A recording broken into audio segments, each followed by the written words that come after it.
everybody, talking to Fishing Paradise right now on the My Paradise on Battalion Island channel, and this is a rod and reel that I just bought, and this is true what I'm going to tell you about making your rod stiff. What happens to me when I catch a big fish and I'm cranking like this reel starts twisting here. This portion between here and here starts twisting and flexing. And as you twisting, it's twisting like this.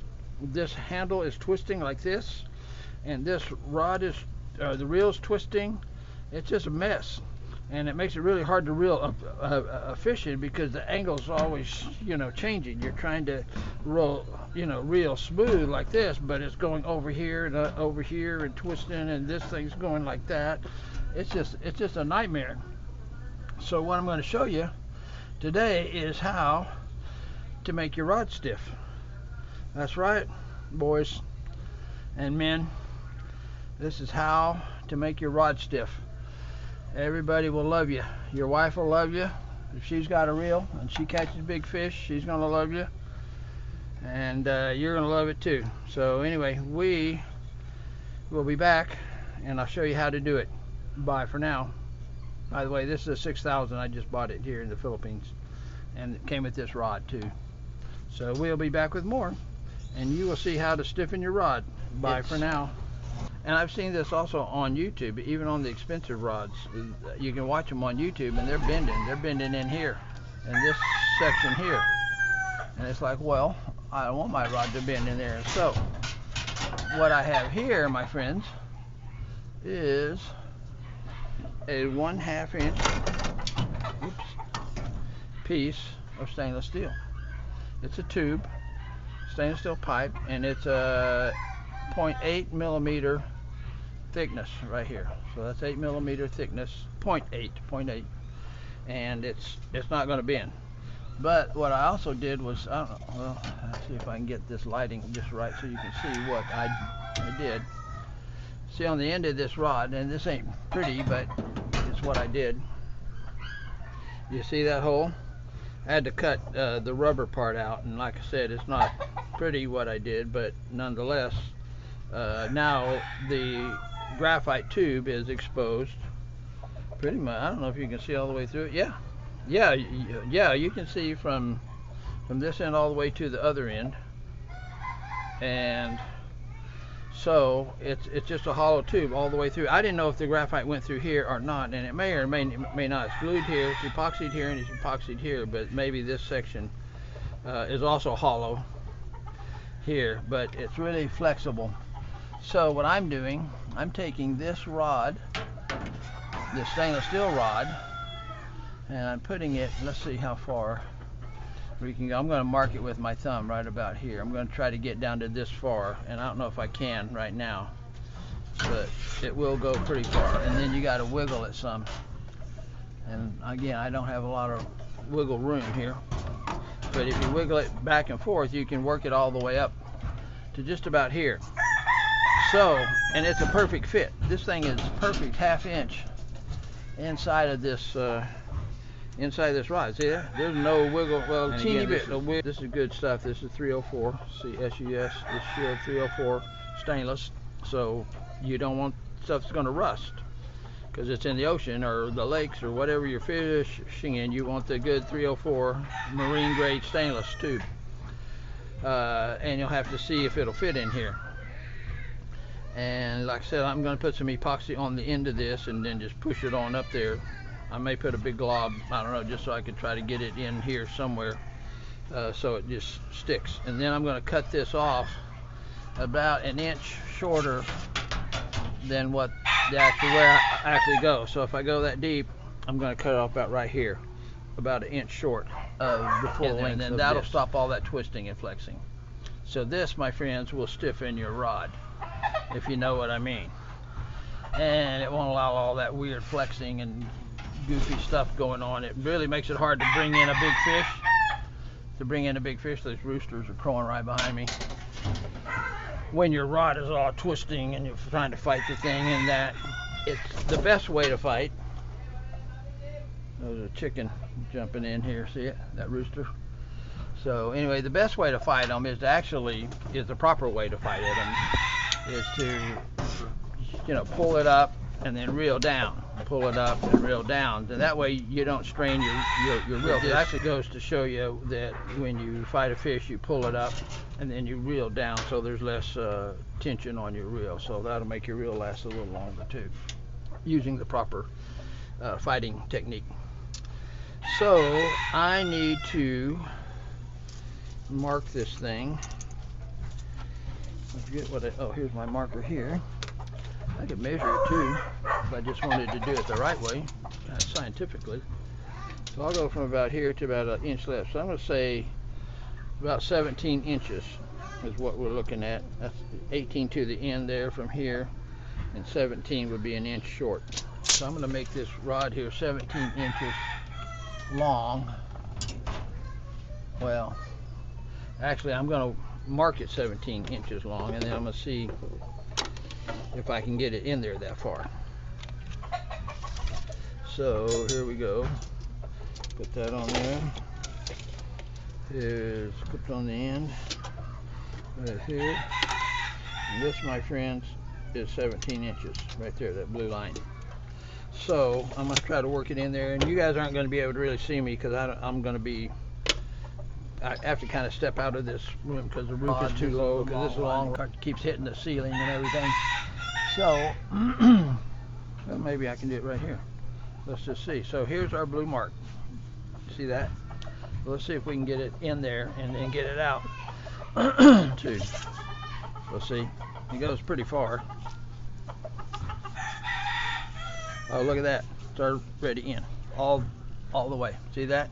So that went in smoothly. That's what we're doing. Okay, so I'm going to cut this off now. Whoops. And I'm not going to make you guys listen to all this noise because I got my angle grinder here. But I'm going to whack this thing. Well, maybe you will want to listen to the noise here. Let's see what we can do, how noisy we can get. And you can see me grind this. And don't just try to whack through this thing with these things, because these blades will shatter if you flex them like that. So you go easy and slow and smooth, and keep your legs and stuff out of the blade plane.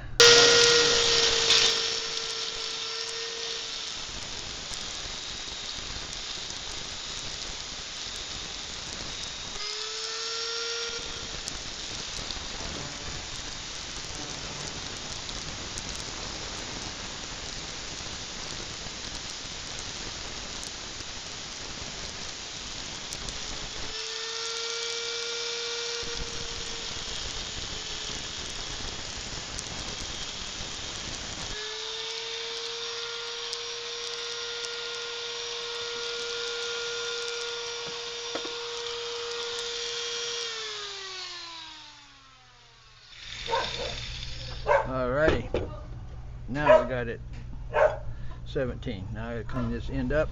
Okie doke. The inside's not cleaned out. Well, I have the answer for that too. Got my handy dandy little, this is my old knife, not my new knife. My new knife I wouldn't do this with, but this old knife is, it'll work fine. Cut that slag out of there. And this one too. There's a little bit in there, not much. On this end, this end's pretty clean. Okay. Didn't even hurt my knife. How about that? So we've got the 17-inch piece right here. I'm going to try to tap this guy up in here. And then I'll just epoxy. Wow, look at that. Slide smoothly to right there. Okay, now it already went all the way in there. Now I'm going to use this little block here, little tapper, to tap it in the rest of the way. Could also take it to there. Now that I cut off and set it on there and tap that. I think I'll do that. See right here? You see this little pipe? Yeah, I'll just set that on top of there, and I'll tap this. Look at that. Perfect. I'll fill that with epoxy and we'll be done. We'll be good to go. Now that guy ain't never, ever gonna flex again. That baby is tight. I mean, that is you ain't flexing that. I'll tell you that much. Not at all. So that, my friends, is the fix. And again, I'm going to get some epoxy. I've got some here. You can see how it's about an inch down, and not slightly less. 5/8 of an inch down. I'll fill that with epoxy. Then I'll get the rubber part that was here and I'll stick that on the back of the epoxy, and then this will be all filled in. Won't look like brand new, but it will work like brand new. So let me go get the epoxy and I will be back. We'll epoxy that bad boy and let it dry. And I've got the rubber end that I cut out of there too. I'll stick it in there, glue that to the epoxy. So we will be back with more. Keeping your rod stiff, making it stiff, baby. Bye for now. All right, everybody, I'm back and I've got the epoxy. This is what I just happened to have handy. Some non-sag Pioneer marine, high performance marine applications. So this here and this here, part A and part B. This part B, this part A. You mix them 50-50, and I'm just going to mix it right here. I'm just a little dab. Really all I need. I'm gonna find a little stick somewhere, maybe to mix it with. I just got to get a little bit out of the. Well, I'll mix it with this screwdriver here. I'll use this because, like I said, it's just a dab is all that you need. Here's the little rubber parts that I cut out, and again, it's not pretty, but nobody really looks at that part of the rod anyway, so I'm gonna be fine. I'm gonna be fine with that. So. The other thing this knife is good for is opening cans of paint and cans of epoxy. See that back blade there? I think it works great. You can just pop them right off. Does a wonderful job. You got to be sure to put the right lid on the right one, and I think the lids are actually different, so you can't put the wrong lid, because if you mix this epoxy that's in that lid with this epoxy, it'll harden it. And then you just screwed yourself because you got hard epoxy and you didn't want hard epoxy. You wanted a stiff rod.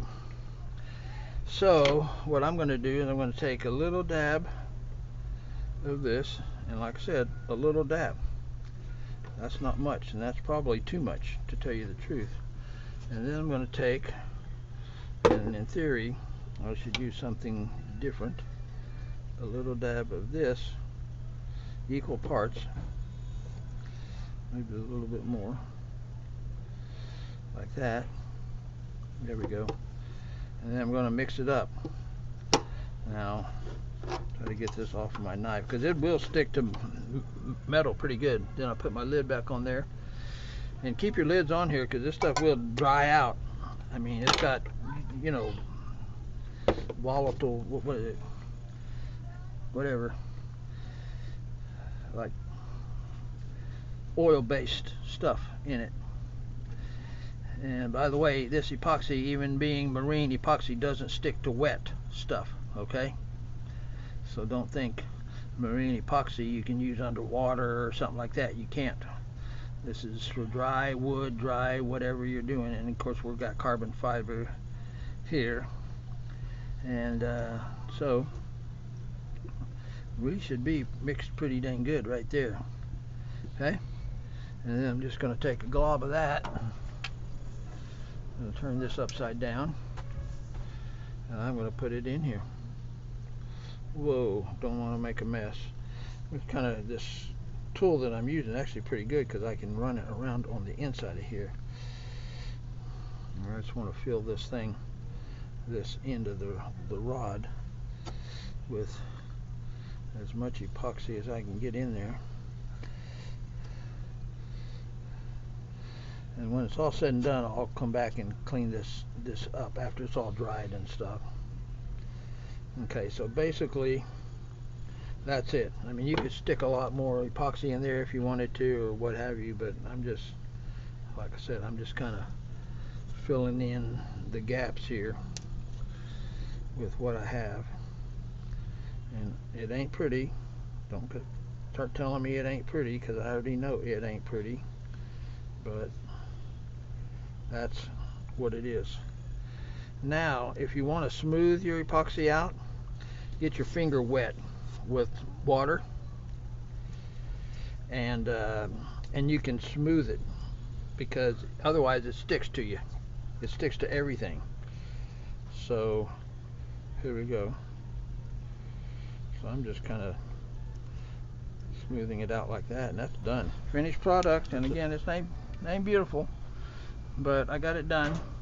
And now this baby will never flex again. My wife has a rod too. This is a 7.5 foot rod or an 8 foot rod here, and I'm going to see if hers is this same diameter, and if it is, I'm going to do the exact same routine on hers. Hers is more of an ultralight, and mine's more of a mid-light rod.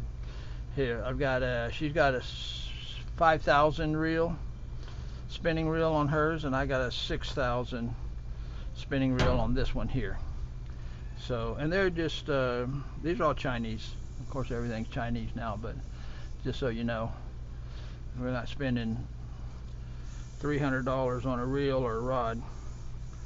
Spent 30 and got the reel and rod. Here, high-powered design. And if you can read that Chinese, then you know what this is. It says 240, whatever that means. They don't have any specs on here for the line weight or the jig weight or anything like that, like some rods do, but I would just ignore that anyway. So we will be back with more. Yeah, baby. We got the rod stiff. Get a stiff rod, boys and girls. Well, boys, girls, if you have a fishing rod. Bye for now. Paradise out. Hey everybody. Well, the epoxy has dried, and I sanded down the end here with some 320 grit sandpaper. Get it positioned right here. Yeah, it turned out really smooth. This is super smooth, really nice. The 320 finished it off good. It feels really good. The additional weight from having the stainless steel tube in here feels really, really good. It feels like when I cast, this extra weight just throws extra momentum into the tip. So I think I'm going to get a longer cast with this too. So that's another benefit.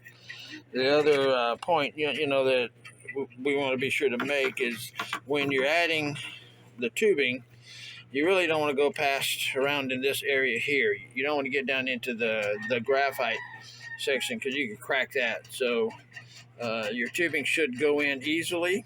I mean, maybe a little light tapping. That's all I did, light tapping, because I knew it would reach, and I knew it would fit. And I knew it wasn't going to go past here. So if it's loose, your tubing's a little bit small for the for your graphite, then just add a little epoxy to the end, to this end of your tube and to that end of your tube, and then that'll get it so it's not wiggling around in there, and you should be good to go. So anyway, this is Fishing Paradise and Fishing Paradise Adventures. So as soon as the Paradise Trimaran is completed, if you've been watching those videos, we will be going on a lot of fishing trips, spearfishing, island hopping, just all kinds of adventures in the Paradise Trimaran, and everybody is welcome to come along. You'll be there with us on the YouTube channel, My Paradise on Battalion Island, and we will be back with more Fishing Paradise adventures from My Paradise on Battalion Island. Paradise out. Bye for now.